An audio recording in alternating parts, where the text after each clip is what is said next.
Big story, recession fears. It's now day 19 of the UAW GM strike, and there are new concerns about the economic impact on Michigan. Economists are sounding the alarm that the standoff could send our state into an economic spiral, from lost wages to supplier layoffs to less money being spent at local stores and restaurants. The ripple effect could have devastating consequences. 7 Action News reporter Jim Kurtzer has been on this every step of the way and joins us live outside the Detroit Hamtramck assembly plant to show you the growing job losses related to this strike. Jim?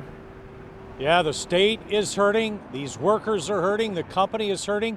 These workers want the company to know they still want money coming back their way from the recessions they gave the company a decade ago to save it in bankruptcy. We have to do it for the temps. What's fair is fair. It's now or never. Some analysts put the losses to GM at $1 billion and counting.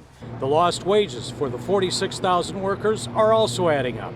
They're now living on only $250 a week in union strike pay, about 1/5 of their normal pay. And right now we have $400 million in lost wages across the United States, of which 200 is right here in southeastern Michigan.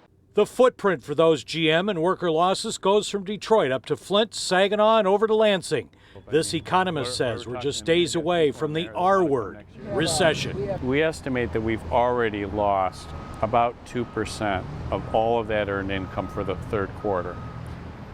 In the fourth week, it's going to go over 2%. And basically at that time, you're moving to a red light flashing about essentially a one-state recession for southeastern Michigan.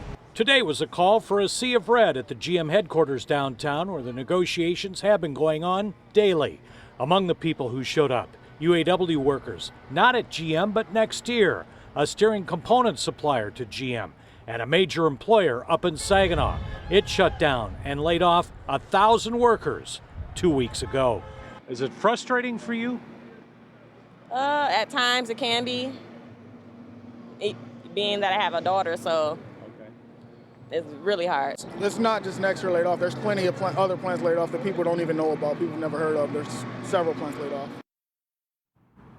Now, there is some good news in this. Patrick Anderson says GM and the UAW are not as big as they were in the 70s. If they were, this could affect the national economy negatively. And unless we hear otherwise, talks are scheduled to go this weekend.